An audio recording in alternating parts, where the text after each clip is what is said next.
Are you a freelance copywriter who wants to land more well-paying copywriting clients?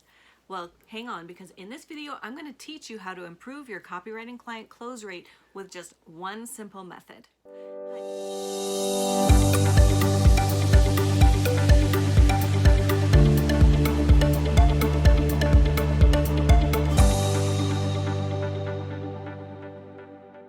Hi, I'm Christa Nichols, sales copywriter and copywriting coach. I help freelance copywriters get paid more by landing a higher quality of clients and building sustainable businesses that don't burn them out doing something they love. I'm going to give you my discovery call system today, which is just one part of my Pathway to Profits method that I teach inside my Copywriter Biz Igniter program. So let's go ahead and dive in.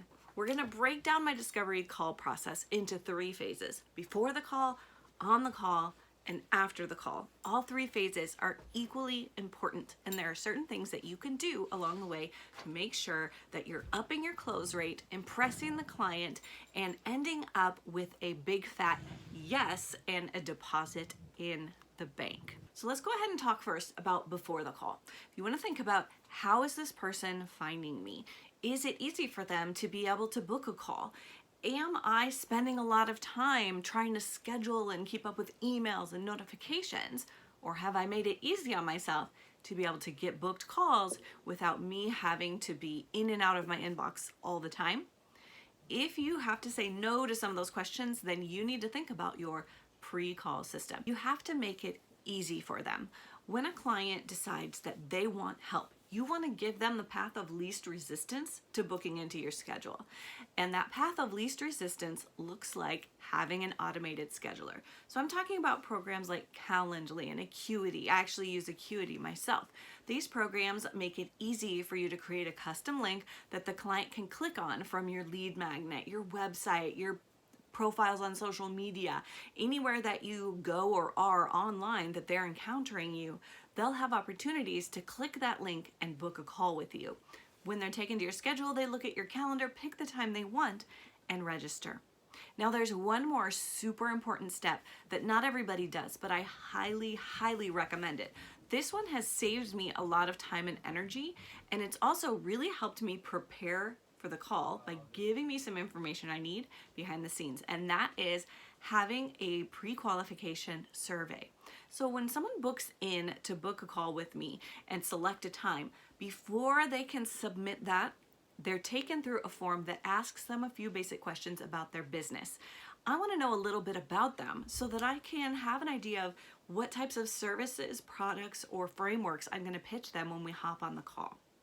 I'll ask them questions like, tell me a little bit about what your business does, who your target audience is, what types of services you're looking for, and will we be writing for a proven offer or a new offer? There's one more question too that's super, super key. I ask them, what is your annual revenue of your business? Now, I don't make them like write it down to the penny. I give several income ranges. This just helps me to know what level of services they're going to be likely to ask for. This helps save time and energy on the call if I'm trying to pitch my high ticket services for a webinar, let's say, but having no idea that they are a startup, they don't have the budget for it. That will allow me to maybe pitch a strategy session for a webinar instead, and kind of avoid that uncomfortable feeling where the client has to say, oh, actually, that's out of my budget. Then I'm out a client and 20 minutes spent on a phone call. So get your scheduler set up, have some pre-qualification questions that they have to fill out before they can submit the call. Now, your email inbox notification goes off. Someone has booked a call with you. That's amazing. Make sure that you have automatic replies triggered to send to that person to give them the link to the call. It's also a really great idea to have automatic reminders sent up. So I have one that sends out 24 hours before and I think 15 minutes before. That makes it easy for the person to be able to put it straight into their calendar, set themselves a reminder, and I can rest easy knowing that they're going to get the information that they need and that I don't have to be checking back. Now, do I check in when people book a call? Yes. I always sit down and personally write out an email directly from me to them saying, hey, thanks for booking a call. I can't wait to chat about you and here's where I put in some of that information from that pre-call survey that they filled out. They feel really validated. They know I'm paying attention and that I care about their business. I simply put the link and the time again, and they can tell that I personally have acknowledged the call, that I'm looking forward to talking to them, and it makes them excited to talk to me too. Now there's one more thing that you need to do before the call to make sure that you're really prepped and ready to close this client, and that is some pre-call research. Now they've given you a little bit of information about their business. They've probably given you their email, their phone number, maybe even their website. I asked for their website. And now it's time for you to do a little social media sneak and creep. That's what I call a little bit of background stalking of this particular prospect. You want to know a little bit about them, what's important to them, what their business is about. That way, when you show up on the call, you're familiar with who they serve, what they do, and what kind of results they get for their clients and customers. Make sure that you set aside maybe an hour to a half an hour before the call to just do a quick little deep dive, get some basic information about this person and their business, so that when they hop on the call, you can immediately set them at ease by being familiar with who they are, who they serve, and what they do. It really makes a big difference if they don't have to explain to you like square one total stranger when they're on the call. It's also a really, really good idea to take a couple minutes before the call to get prepped and ready.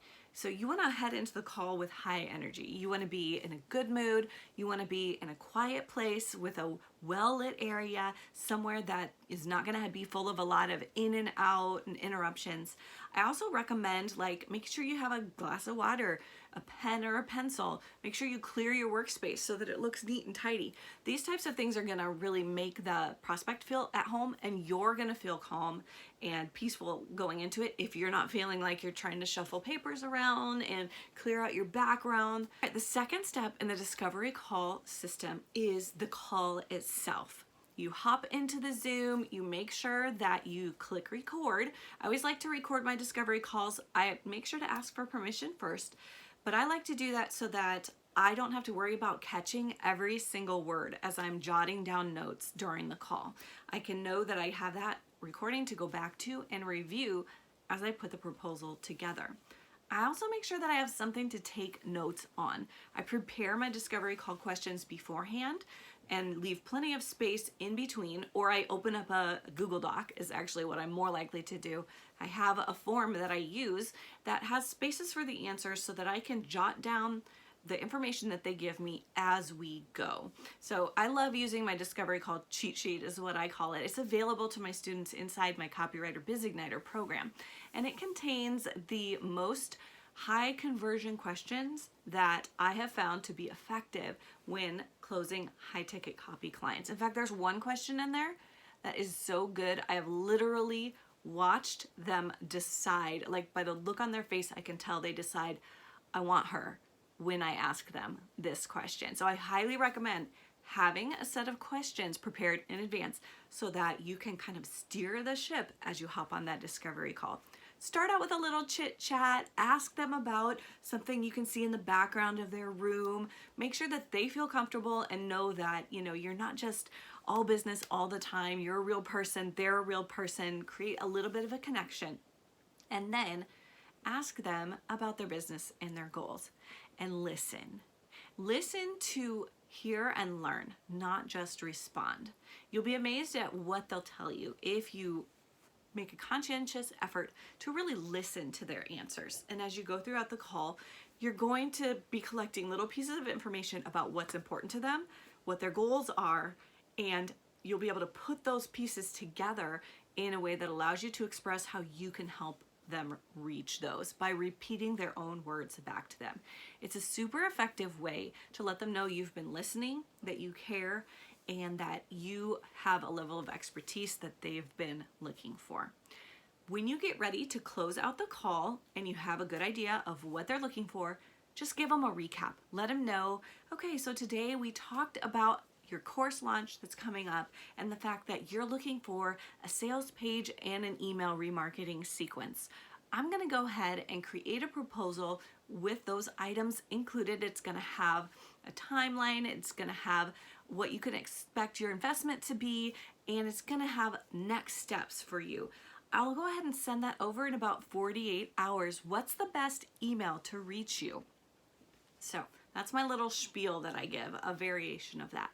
I tell them what we talked about, what I'm gonna include in the proposal, when they can expect the proposal, and I make sure to find out the best way to get that proposal to them. There's nothing worse than sending off a proposal to the email that they used to book the scheduler with, only to find out that they never actually used that email and nobody ever checks it. They sit there waiting for the proposal thinking you never sent it. You sit there waiting for their response thinking they're not responding. So make sure you get the best way to get that over to them. And then we move into section 3, which is that third phase of the discovery call process, creating the proposal. The proposal is really what seals the deal for you. Now, sometimes you can be on a discovery call and you know right away what it's gonna cost, but a lot of my projects are custom bid because they have very unique needs. Every launch is different, every client is a little different, and I like to make sure that I put some time and effort into exactly what they need, so they're not paying for things that they don't need, and we're not missing things that they need. I get to work right away, and it's great because I've taken notes on the call, right? I know exactly what I want to include in the proposal. I get out one of my proposal templates, which again are available to my students inside my Copywriter Biz Igniter program, and I begin filling in the information. And I make sure to explain exactly what's being included, why they need it, what that's going to do for them, and what the investment will be. I total it all up. I create a space for them to be able to sign and to approve it and tell them what the next steps are. Then I create an email and I send it over to the client. I check back in within 48 hours to see if they have any questions. More often than not, they've already gotten back to me with a yes, and I'm able to send over the contract and the invoice for the first deposit, and we're off to the races. You start going into more and more discovery calls. Just remember, your work starts before the call begins, and it doesn't end until you get that signature on the contract. So make sure that you're plugging in and showing up every step of the way so that the prospect can see how seriously you take your business and how seriously you're gonna take their project. Did you love this video? Go ahead and subscribe to this channel and click the bell so that you can get notified when a new episode comes out. You're going to be getting more and more content from me about how to continue to grow your freelance copy business by landing a higher quality of clients, doing high quality work, and showing up online where your ideal clients are hanging out.